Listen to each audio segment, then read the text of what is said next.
Bismillahirrahmanirrahim. Assalamualaikum warahmatullahi wabarakatuh.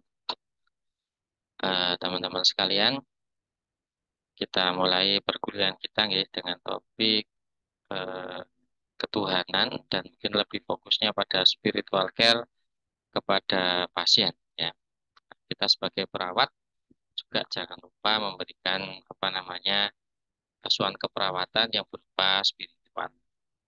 Baiklah, kita berdoa terlebih dahulu. Bismillahirrahmanirrahim. Alhamdulillahirabbil alamin. Asyhadu an la ilaha illallah wa asyhadu anna Muhammadan abduhu wa rasuluh. Allahumma shalli ala sayyidina Muhammad wa ala ali sayyidina Muhammad walhamdulillahirabbil alamin.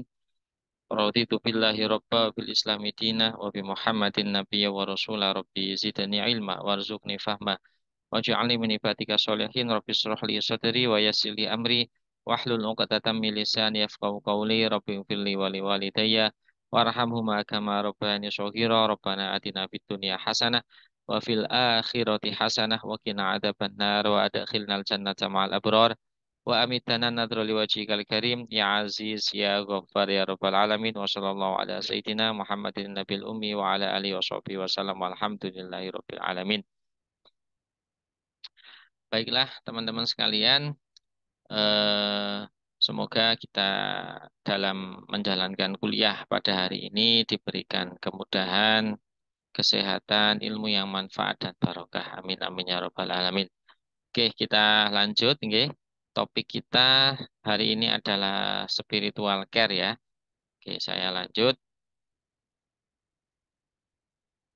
Nah, di sini kita mulai dari pengertian dulu ya, pengertian dari tauhid ya secara etimologis maupun terminologis ya.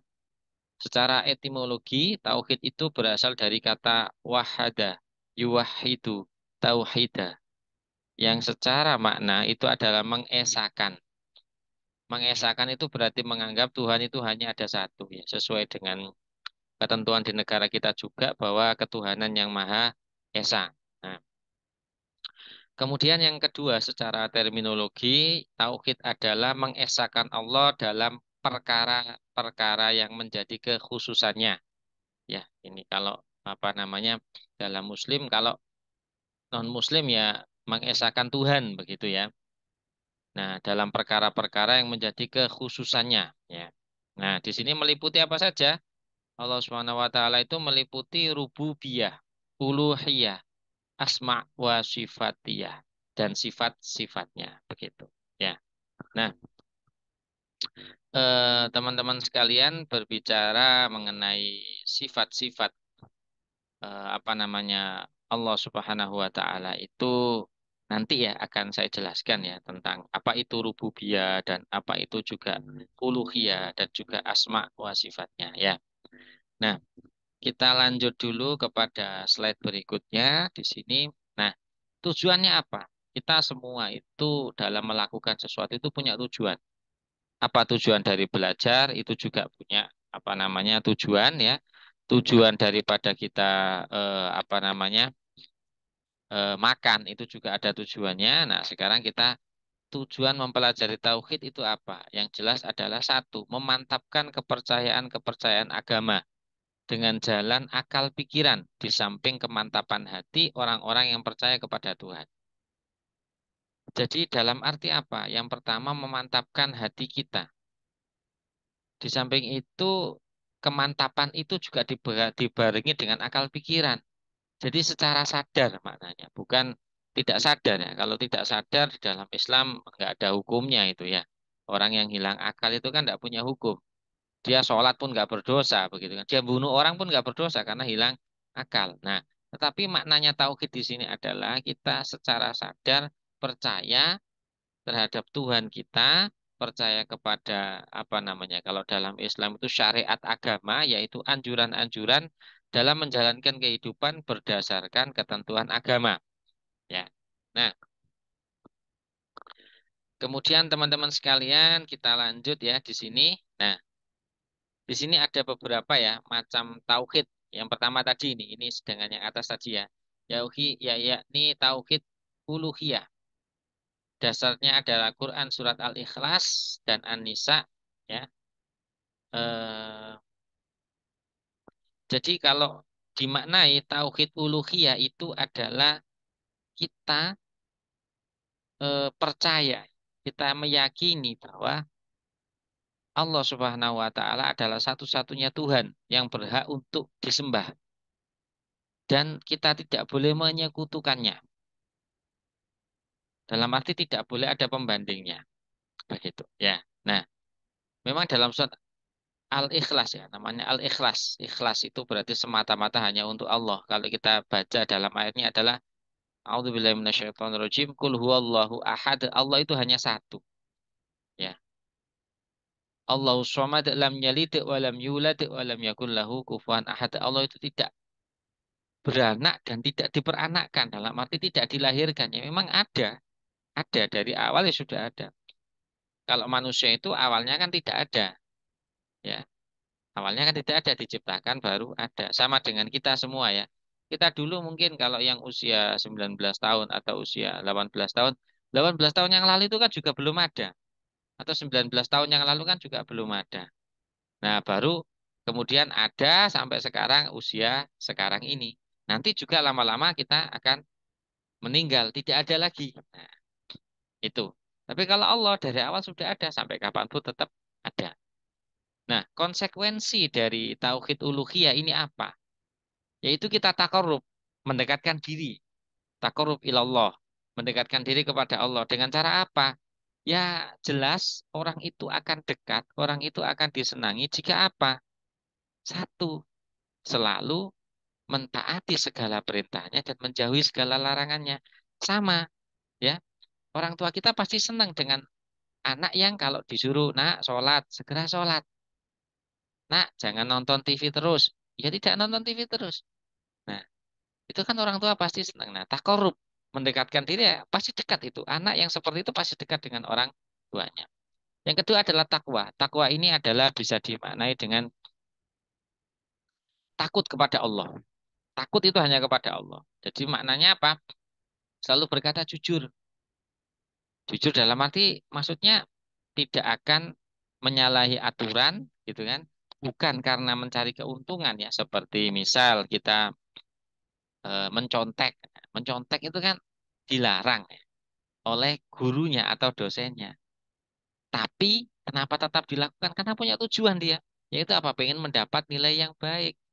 Nah, harusnya kalau dia itu takwa kepada Allah, walaupun dosennya nggak ngerti, dosennya nggak tahu, tetap dia tidak akan mau menyontek. Kenapa? Karena itu tidak diridhoi. Nah, yang terakhir adalah tidak syirik, itu konsekuensinya. Dalam arti apa? Tidak menyembah selain Allah Subhanahu wa taala, ya. Nah, kemudian di sini ada namanya tauhid rububiyah atau rububiyah ya tadi ya. Nah, yaitu kita mempercayai bahwa Allah adalah satu-satunya Tuhan yang menciptakan, mengatur, dan memelihara alam. Maka manusia selayaknya kita sebagai hamba itu hanya wajib mengabdi, ya menghamba itu hanya kepada Allah Subhanahu wa taala. Ya, ada dasarnya di dalam Quran surat Az-Zumar ya, ayat 62. Nah, konsekuensinya apa ini? Konsekuensinya di sini adalah kita harus menjaga sumber daya alam, kemudian memanfaatkan alam itu untuk kebaikan. Yang berikutnya adalah menggunakan semua ciptaan Allah itu untuk beribadah kepadanya. Contoh kita punya tangan, kita punya kaki. Tangan kita gunakan untuk menolong orang, sedekah, bekerja ya. Kaki kita gunakan untuk berjalan menuju ke tempat-tempat yang diridhoi oleh Allah. Ya, tidak semua orang loh ya punya sama-sama punya kaki, sama-sama remaja, sama-sama kuat. Tapi ada remaja itu yang kuat naik masjid, ada juga remaja yang kuat naik gunung, kuat jalan-jalan kemanapun, tapi begitu naik masjid sholat berjamaah tidak kuat, itu juga banyak. Nah, ini kan salah satu ya. Jadi syukur kita itu adalah apa? Memanfaatkan apa yang dianugerahkan oleh Allah kepada kita, yang sudah diciptakan Allah untuk kita itu untuk kembali lagi beribadah kepada Allah Subhanahu wa taala. Menjaga misalkan kita berusaha tetap menanam pohon untuk menjaga sumber air, Kemudian kita misalkan menggali sumur ya, nanti terus ternyata ada airnya, sumur itu kita gunakan untuk apa? Berwudu, untuk mandi, ya, toharo istilahnya ya, bersuci. Yang bersuci itu kita gunakan untuk beribadah kepada Allah Subhanahu wa taala. Nah, kemudian macam tauhid di sana adalah tauhid ubudiyah. Nah, ini tentang beribadah ya, segala bentuk peribadatan kepada Allah ya. Nah, kalau bicara mengenai ibadah ini yang menyebabkan terjadinya banyak perdebatan. Contoh saja sholat subuh, ada yang pakai kunut, ada yang enggak. Enggak masalah. Semua itu ada hadisnya. Yang pakai kunut, monggo, bagus, baik. Karena kunut itu juga ada sunnahnya, ada hadisnya, ada contohnya. Dan isinya juga berdoa. Kunut kan enggak ada isinya nyanyi-nyanyi atau lagu-lagu kan enggak ada ya. Tuh. Atau lirik musik itu kan juga enggak ada di dalam kunut. Intinya adalah tetap kita beribadah kepada Allah. Yang enggak pakai kunut juga enggak ada masalah. Ya, itu contohnya. Jadi ubudiyah itu macam-macam. Ada yang suka setiap malam Jumat baca Yasin, boleh. Ada yang bilang, waduh kok tiap Jumat hanya baca Yasin, surat yang lain dilupakan. Enggak, itu juga boleh. Mungkin dia bacanya surat yang lain. Sama-sama mengaji, sama-sama baca Quran. Dan Yasin itu juga bagian dari Al-Quran. Ya, surat Yasin. Ya. Ini yang seringkali ubudiyah menjadi perdebatan. Tapi selama itu semuanya adalah bacaan-bacaan kalimat-kalimat yang baik. Ya, kalimat-kalimat yang indah yang itu hanya memuji kepada Allah Subhanahu wa taala itu masuk dalam ubudiyah begitu ya. Nah, terakhir di sini adalah tauhid asma wa sifat, yaitu Allah yang maha sempurna. Jadi memang Allah yang maha sempurna, hanya Allah yang sempurna. Tidak ada ciptaan ciptaan di dunia ini yang sempurna itu tidak ada. Sepeda motor secanggih-canggihnya ya bisa rusak ya. Apalagi itu komputer secanggih-canggihnya ya bisa kena virus, bisa rusak, lambat laun juga bisa aus misalkan ya, sudah bisa tidak bisa digunakan lagi dan seterusnya. Ya, manusia juga begitu, sepintar-pintarnya manusia yang diciptakan oleh Allah, dia juga mengalami sakit. Sakit walaupun waduh ini ada obat yang luar biasa, tetap ya. Faktanya kemarin Allah menurunkan virus ya, virus corona aja sudah apa? Menjadi banyak negara-negara yang mengalami kekacauan ekonomi. Tidak hanya negara berkembang, tapi juga negara maju. Ya, syukur alhamdulillah kita masih bisa diberikan kesempatan. Itu hanya virus, virus tidak bisa kita lihat, kecil sekali, tapi itu bisa apa ya, mengganggu aktivitas manusia-manusia yang cerdas, gelarnya profesor, doktor gitu kan, sampai 2 tahun, nah, faktanya, begitu kan? Berarti kita ini tidak sempurna. Yang sempurna hanya Allah Subhanahu Wa Taala. Ya. Nah, oke, teman-teman, kita lanjutkan. Nah, di sini ya teman-teman ini sedikit ya. Jadi ini adalah kitab Aqidatul Awam. Jadi Aqidatul Awam itu adalah kitab ketahu kita, kitab yang mengajarkan akidah al-awam itu untuk orang-orang awam ya seperti kita ya, saya dan teman-teman juga sekalian ini ya.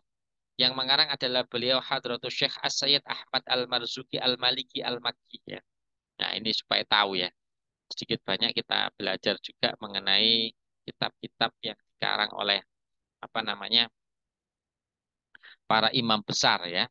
Tuh. Nah, ini mungkin teman-teman pernah dengar di YouTube kalau mau lihat apa namanya nadomannya. Ini berupa nadoman ya. Kalau yang biasa dibaca para santri di pesantren itu kan diawali dengan Abda'u bismillahi warrahmani wabirrahimi ta'imil ihsani. Falhamdulillahil qatimil awwali al-akhiril baqi bila tahawuli. Thumma sholatu wassalamu sarmadan ala nabiyyi khairi man qad wahada wa alihi wa sahbihi wa man tabi' sabila dinil haqqi ghairu mubtadi'. Kalau saya terjemahkan sedikit ya. Abda'u bismillahi warrahmani wabirrahimi daimil ihsani. Saya mulakan penulisan nazom ini dengan nama Allah Subhanahu wa taala yang Maha Pemurah dan yang Maha Pengasih, yang selalu menganugerahkan kebajikan. Jadi imam-imam besar dulu itu saat menulis sebuah kitab, kitab, kitab ketauhidan, kitab akidah, kitab fikih, apapun itu selalu diawali dengan memuji Allah Subhanahu wa taala. Ya. Nah, dilanjutkan lagi falhamdulillahil qadimil awwali al akhiril baqi bila tahawuli. Segala puji bagi Allah Subhanahu wa taala yang qadim, yang awal tanpa permulaan, yang akhir tanpa penghujung dan yang kekal abadi tanpa perubahan. Memuji Allah Subhanahu wa taala. Nah, kemudian nadhoman yang ketiga yaitu tsumma sholatu wassalamu sarmadan. Seterusnya, semoga rahmat dan kesejahteraan Allah Subhanahu wa taala ala nabi khairi man qad wahada, terlimpah senantiasa terlimpah ke atas baginda Habibillah Rasulillah Muhammad sallallahu alaihi wasallam sebaik-baik insan yang mengesahkan Allah Subhanahu wa taala. Memang satu-satunya tauhid yang paling sempurna itu ya Rasulullah. Ya, yang paling mengesahkan Allah ya Rasulullah. Nah, kemudian dilanjut wa alihi wa sahbihi wa man tabi' sabila dinil haqqi ghairu mubtadi'. Dan juga beserta keluarganya, keluarga Rasulullah, para sahabat Rasulullah, dan orang yang mengikuti jalan yang hak tanpa ditambah-tambah. Maknanya apa? Barang siapa yang mencintai Rasulullah juga mendapat doa ini. Ya. Barang siapa yang menjalankan sunnah Rasulullah juga mendapatkan doa pada kitab Aqidatul Awam ini, pada Nadhomat ini. Nah, sekarang saya masuk yang saya tuliskan di dalam apa namanya di slide itu ya. Di situ ya, yang pertama itu kan wa ba'du fa'lam bi wujubil ma'rifah mi wajibil lillahi 'ishrina sifa wallahu mawjudun qadimun baqi mukhaliful lil khalqi bil itlaqi. Ini mulai pada ketauhidan. Kita mengesahkan kepada Allah, kita meyakini sifat-sifat Allah. Dalam nadhaman itu disebutkan selanjutnya ketahuilah dengan yakin bahwa Allah Subhanahu wa taala mempunyai 20 sifat wajib. Nah, yang pertama apa? Fallahu maujudun qadimun baqi. Yang pertama adalah maujud, ada. Itu yang pertama, ada. Allah itu sudah ada dari dulu. Yang kedua qadim, telah ada sebelum adanya sesuatu. Jadi memang sebelum sesuatu ada itu ya Allah itu yang ada. Kemudian yang ketiga adalah al-baqi, kekal, ya. Kekal abadi tanpa akhir ya. Mukhallifulil khalqi bil itlaqi. Yaitu apa? Bertetangkan dengan makhluk. Maksudnya apa? Berbeda dengan makhluknya, berbeda dengan ciptaannya. Ya nggak ada toh profesor menciptakan sepeda motor. Profesornya mirip sepeda motornya kan? Ya enggak toh. Profesor menciptakan mobil. Ya kan profesornya itu nggak mirip dengan mobilnya. Nah Allah ini tidak mirip dengan semua ciptaan yang ada di dunia. Tidak ada. Di alam semesta tidak mirip sama sekali. Karena Allah itu adalah zat yang paling indah, paling sempurna.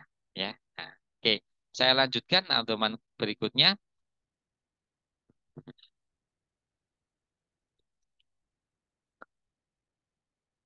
yaitu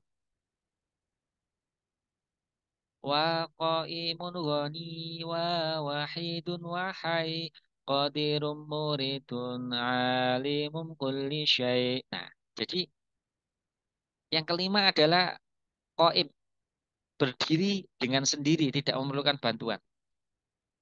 Yang maha kaya, ya. Wahidun, yang maha esa. Hayyun, maha hidup, tidak akan mati. Qadirun, yang berkuasa. Muridun, yang maha berkehendak. Alimun, yang maha mengetahui. Berdiri sendiri tanpa bantuan siapa. Kalau manusia tidak bisa berdiri sendiri, pasti butuh bantuan. Orang sekaya apapun butuh bantuan. Orang kaya, walaupun punya uang, butuh beli beras. Berasnya siapa ini? Apakah orang itu sendiri yang membuat berasnya? Tidak usah jauh-jauh itu aja. Dari beras saja butuh petani, ya. Petani butuh penjual pupuk. Petani juga butuh penjual bibit. Petani juga butuh tetangga sekitarnya untuk bantu membajak sawah, panen, apa itu, nyemproti biar tidak ada apa namanya hamanya. Nah, itulah makhluk, itulah manusia. Ya. Tapi kalau Allah tidak butuh itu. Allah yang menciptakan mulai dari padi, bibit, semuanya Allah yang menciptakan. Bahkan yang membuat panen sebagainya itu juga Allah. Ya, maha kaya. Wahidun maha esa, satu-satunya, tidak ada yang lain. Hayun, hidup, tidak akan mati. Ya. Nah, kemudian di sini ada alimun yang maha mengetahui. mengetahui, ya, maha berilmu. Ada juga muridun yang maha berkehendak. Ya. Nah, kemudian kita lanjut kepada yang berikutnya. Di situ adalah Sami'ul basir wal mutakallimu lahu sifatun sab'atu tantazimu. Sami'un maha mendengar, basirun maha melihat. Nah, mutakallim maha berbicara. Allah Subhanahu wa taala juga mempunyai 7 sifat yang teratur ya. Nah, itu enggak usah saya bahas di sini ya. Saya fokus pada 20 sifat itu aja dulu. Ya. Selanjutnya apa? Sifat yang ke-14 yaitu kudrotun, yaitu berkuasa. Yang paling berkuasa itu Allah Subhanahu wa taala. Secanggih apapun manusia menciptakan sebuah, contohnya kalau kemarin tuh misalkan masker atau apa perlindungan. Tapi kalau Allah itu paling berkuasa, ada juga tadi yang muridun, Allah berkehendak sudah, kamu sakit ya sakit. Tetapi Allah juga ini menciptakan bahwa manusia itu harus berusaha, tidak boleh hanya pasrah. Ya sama aja, tidak mungkin kamu bisa lulus. Misalkan contoh ya, mohon maaf, mau lulus kuliah, tapi nggak pernah belajar, nggak pernah kuliah, nggak ikut UTS, nggak ikut UAS, kira-kira lulus. Ya nggak lulus, tetap harus ada ikhtiar itu kalau makhluk ya. Nah, yang kedua, yang ke-15 adalah irodah, berkehendak ya. Sama mendengar, sam'un ya, sam'un mendengar, basarun melihat. Bahkan suara hati semua makhluk itu juga didengar oleh Allah. Bahkan suara tumbuhan, pepohonan, hewan, binatang, bahkan benda mati, gunung, bumi, itu Allah Subhanahu wa taala mendengar. Ya. Basarun maha melihat di tempat segelap apapun, setidak bisa ya inilah Allah tetap bisa melihat. Makanya berdoa itu juga ada yang menyatakan ya ini juga kadang ada perdebatan, oh berdoa kok keras-keras emang Allah nggak dengar ya itu juga betul. Gitu. Tapi kadang-kadang yang bilang kalau saya itu doanya lirih pelan-pelan lama-lama ya saya ngantuk ketiduran. Nah, itu juga ada yang bilang seperti itu. Ya boleh ya seperti itu. Tetap Allah juga mendengar, Allah juga melihat. Hayat, hidup, Allah itu maha hidup. Ya. Al ilmu, Allah maha berpengetahuan. Oke. Nah, sekarang kita masuk kepada spiritual care. Ya. Nanti ada definisi tentang spiritual care-nya, kemudian kebutuhan spiritual, peran perawat dalam spiritual care, dan merumuskan diagnosa keperawatan. Nanti ada beberapa diagnosa terkait spiritual. Ya, oke kita lanjut, teman-teman. Nah, dari makna dulu, spiritus atau spirit itu berarti hembusan atau bernafas. Berarti makna ini adalah memberikan apa, mengisyaratkan hal yang paling penting buat manusia. Kasih contoh ya, ini aja lah simpel. Semua manusia pasti lebih memilih bisa bernafas. Contoh, kamu milih mana? Bisa makan enak, minum enak, tapi nggak bisa napas. Ya, tetap milih napas. Ya, walaupun nggak makan, nggak minum, tetap bisa bernafas. Tuh pasti tetap senang, tetap lega. Ya, itu. Contoh orang berpuasa itu kan ya nggak makan, nggak minum selama kurang lebih 14 jam. Tapi dia tetap bernapas, tetap hidup toh? Hidup. Nah, coba orang dia nggak napas, tapi dia makan. Ya nggak hidup. Ya. Nah, spiritualitas ini juga bisa bermakna kepercayaan seseorang akan adanya Tuhan, dan kepercayaan ini menjadi sumber kekuatan pada saat sakit sehingga akan mempengaruhi keyakinannya tentang penyebab penyakit, proses penyembuhan penyakit, dan memilih orang yang akan merawatnya. Ya, itu adalah definisi dari spiritualitas. Ya. Nah, kita bicara tadi mengenai hal yang penting yaitu berupa apa namanya nafas dan sebagainya. Nah, ini di dalam sebuah kajian ya, pengajian yang pernah saya dengarkan itu bahwa wal asri demi masa ya. Jadi setiap tarikan nafas manusia itu akan dihitung. Saat tarik nafas apa yang kita lakukan, saat menghembuskan nafas apa yang kita lakukan. Makanya ada beberapa seseorang yang apa soleh itu selalu membiasakan berzikir di setiap waktu, tidak peduli habis sholat, tidak peduli dimanapun tempat. Ya. Itu selalu dirinya berpikir atau mengingat Allah. Sehingga apa saat tarikan nafas saat ini itu menunjukkan ketauhidannya yang luar biasa. Keyakinannya kepada Allah Subhanahu wa taala yang luar biasa. Ya. Nah, seseorang juga dikatakan memiliki spirit yang baik jika orang tersebut memiliki harapan penuh, optimis dan berpikir positif. Lah, sebaliknya, kalau orang itu sikap putus asa, pesimis, berpikir negatif, ya, itu berarti spiritnya kurang baik. Nah, makanya ada dulu peribahasa mengatakan bahwa di dalam jiwa yang sehat terdapat tubuh atau badan yang sehat. Ya. Nah, kemudian kita lanjut ya, teman-teman pada slide berikutnya. Nah, di sini adalah kita masuk pada spiritual care. Ya. Apa itu spiritual care ya? Ya.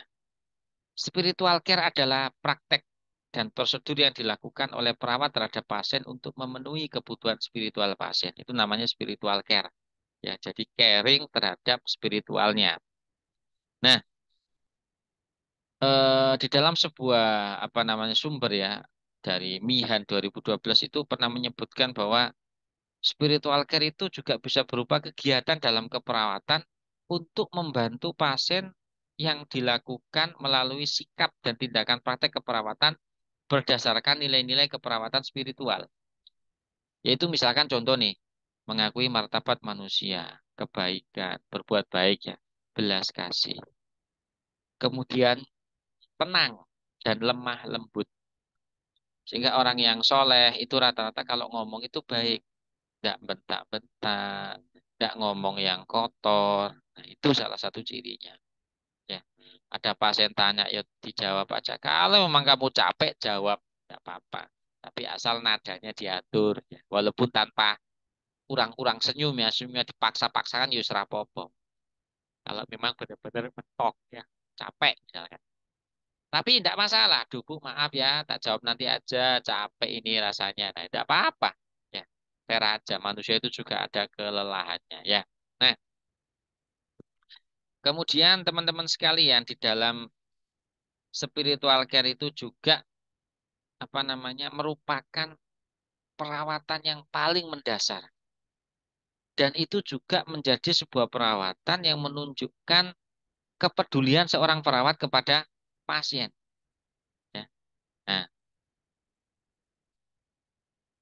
kenapa seperti itu? Karena dengan spiritual care yang bagus, yang baik yang dilakukan oleh perawat, otomatis perawat itu juga akan berinteraksinya dengan baik, ramah, ya. Kemudian berempati kepada pasien, mau mendengarkan dengan penuh perhatian dan menghargai apa namanya keyakinan pasien. Kenapa? Karena spiritual care itu tidak atau bukanlah sebuah asuhan yang mempromosikan agama masing-masing. Jadi misalkan pasien kita agamanya berbeda dengan kita dukung saja. Dalam arti apa? Misal pasiennya non-Muslim minta didatangkan pendeta misalkan, boleh, monggo kita fasilitasi. Ya, dulu pernah itu saya waktu praktek itu ada pendeta datang minta izin, tanya pasiennya, saya kasih tahu ya Bapak siapa? Oh saya pendeta, saya diundang gini gini gini. Oh ya silakan Bapak, pasiennya nomor ini bednya saya antar Pak ya. Tetap kita layani. Kenapa? Karena ini bukan ajang promosi agama. Di dalam spiritual care tidak ada pemaksaan agama, apalagi menyalahkan. Nah, itu tidak boleh. Ya. Nah, dalam makna apa? Kita memberikan kesempatan kepada pasien untuk mengekspresikan atau melaksanakan nilai-nilai kebutuhan spiritual mereka. Gitu. Ya. Nah, kemudian kita lanjut ya pada apa namanya slide berikutnya, yaitu kebutuhan spiritual ya. Jadi kebutuhan spiritual itu apa? Kebutuhan untuk mempertahankan atau mengembalikan keyakinan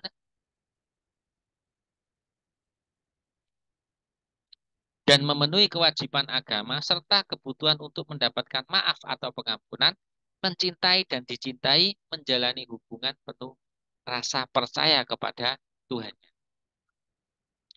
Itu adalah apa namanya kebutuhan spiritual. Nah, di sini ya kebutuhan individu terhadap spiritual itu seringkali meningkat saat pasien itu sakit.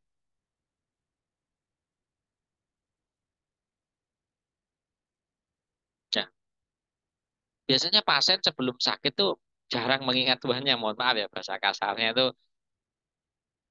sholat, habis sholat ya gak zikir gitu kan, ya gak baca Quran misalkan.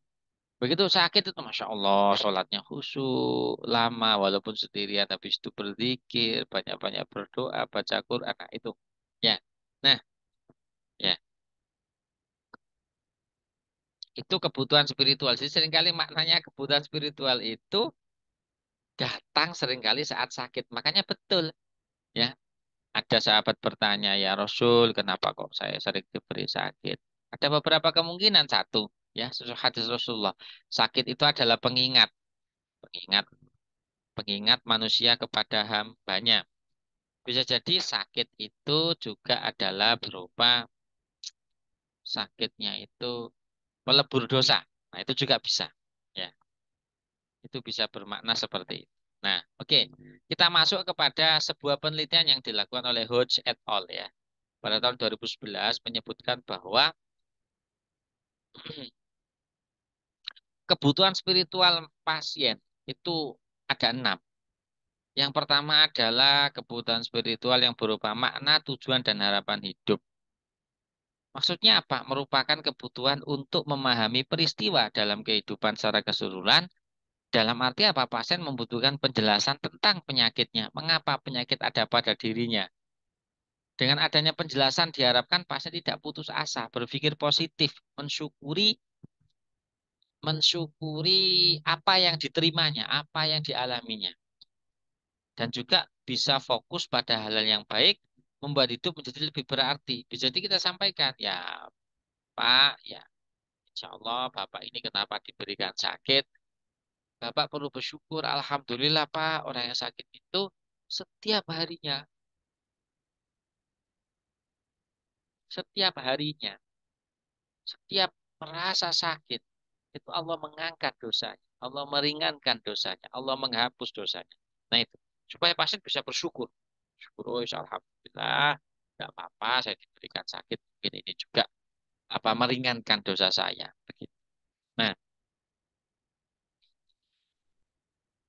sehingga apa dalam menjalani proses sakitnya, pasien ini menerima. Menerima dalam arti apa? Kalau pasien sudah menerima, lebih enak pengobatannya.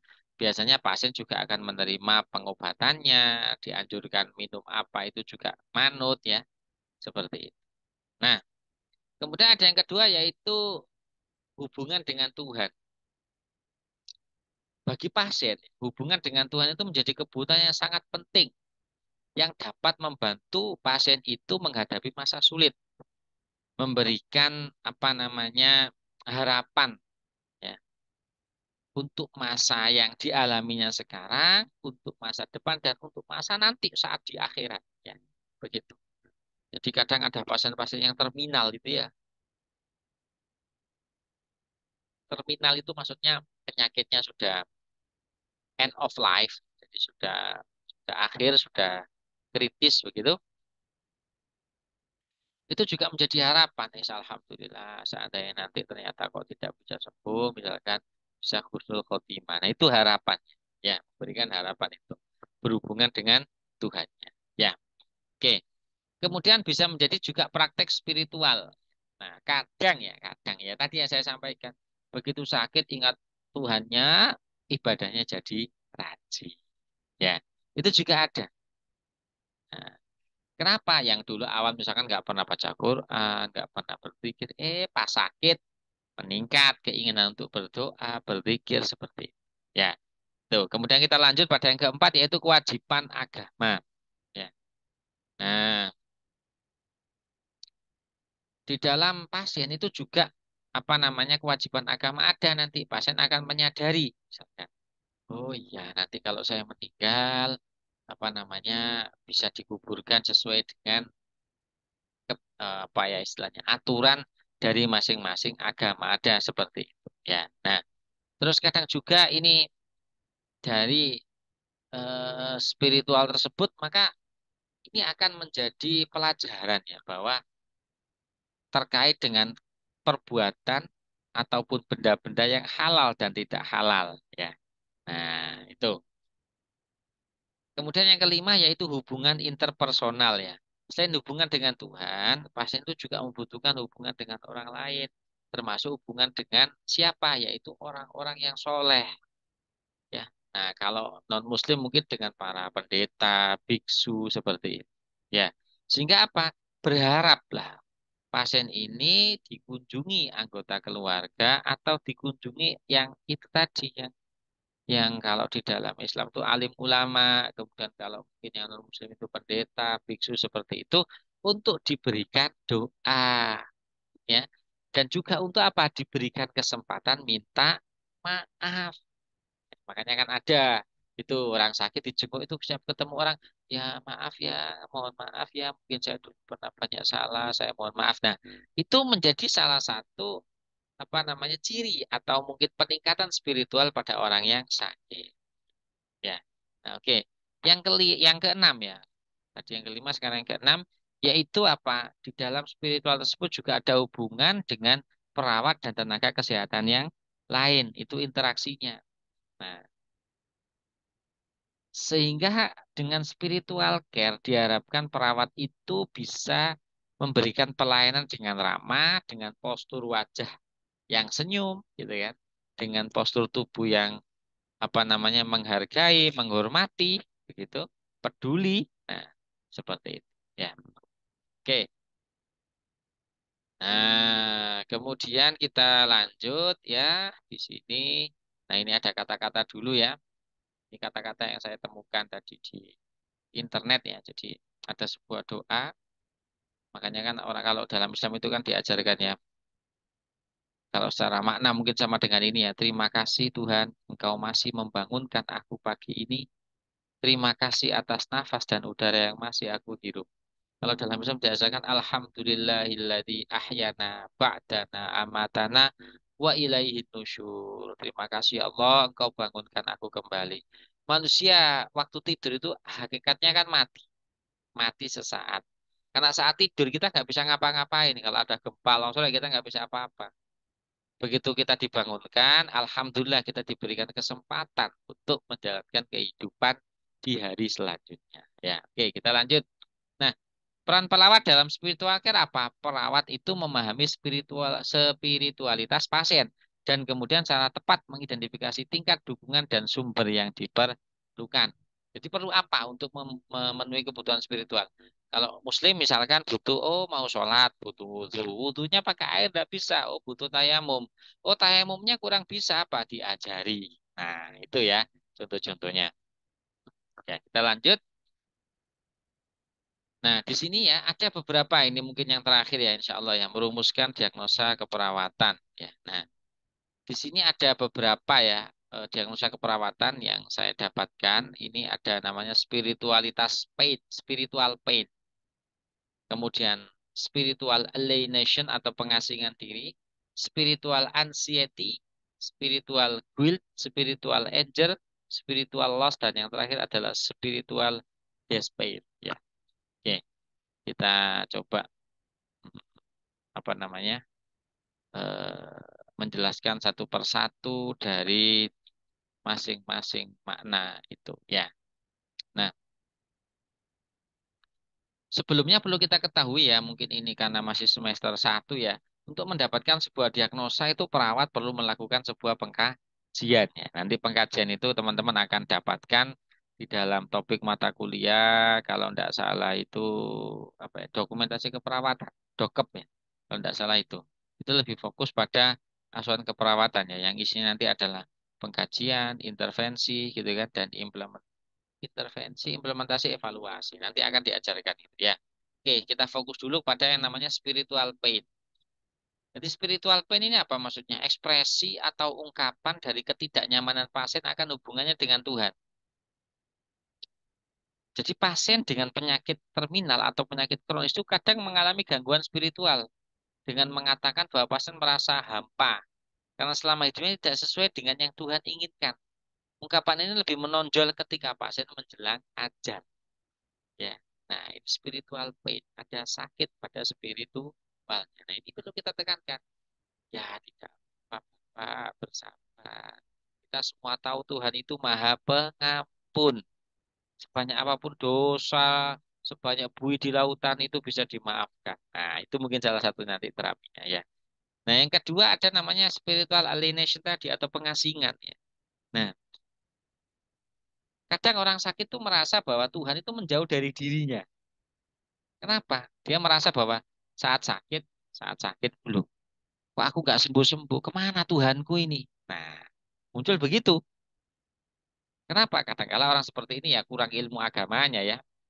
Merasa bahwa kalau diberi sakit itu nggak enak, dianggap Tuhan itu menyiksa dirinya. Nah, ini pandangan yang salah ya. Gitu. Ini masuk dalam pengasingan diri atau spiritual alienation. Nah, kita harus memahami, yo enggak gitu toh, Bapak. Bapak ini kenapa diberikan sakit? Bisa jadi Bapak ini setelah ini nanti akan diberikan berkah. Setiap manusia itu yang mau diangkat derajatnya itu selalu diuji terlebih dahulu. Dan salah satu ujiannya adalah dengan sakit. Ya. Nah, oke, kita masuk yang ketiga yaitu kecemasan atau spiritual anxiety. Spiritual anxiety ini apa maknanya? Itu pasien ini merasa takut, mengekspresikan takut terhadap siksaan dan hukuman Tuhan. Ya. Nah, mungkin karena dulu dosanya banyak salah, ya alhamdulillah kalau ingat ya salah-salah dan dosa-dosanya ingat, terus merasa takut, waduh gila aku meninggal dihukum nih, disiksa ini gimana? Nah, ada ketakutan. Yang perlu kita tekankan adalah Bapak, mumpung sekarang masih bisa bernapas, masih bisa melakukan aktivitas minimal, ayo sholat yuk. Nah, yuk sholat, habis sholat berzikir, kita mohon ampun, begitu, dan kita harus yakin bahwa Allah itu pengampun, ya. Dan kita harus yakin bahwa dosa-dosa kita juga nanti diampuni. Tapi ada satu syaratnya, nanti ketika sembuh ya tidak diulangi lagi, ya. Begitu. Oke. Nah, kita lanjut pada yang keempat, yaitu ada namanya spiritual guilt, ya, spiritual guilt, rasa bersalah. Nah, pasien kadang mengatakan bahwa dia telah gagal melakukan hal yang harus dilakukan, hal-hal yang seharusnya dia lakukan dalam hidupnya, atau mengakui hal-hal yang tidak disukai oleh Tuhan dan dia lakukan. Ya, begitu. Nah, ada juga namanya spiritual anger, ya, atau marah. Nah, ini pasiennya merasa frustasi, mengekspresikan frustasi, sedih yang mendalam ya. Kadang juga sampai muncul kata-kata, waduh Tuhan itu kejam ya. Saya sudah sakit, diceraikan istri saya dan seterusnya. Nah, ini macam-macam. Namanya dia spiritual anger, menyalahkan ya. Gitu. Nah, ada seperti itu. Nah, ini juga perlu kita berikan penanganan spiritual care. Yang apa namanya? Terakhir ya.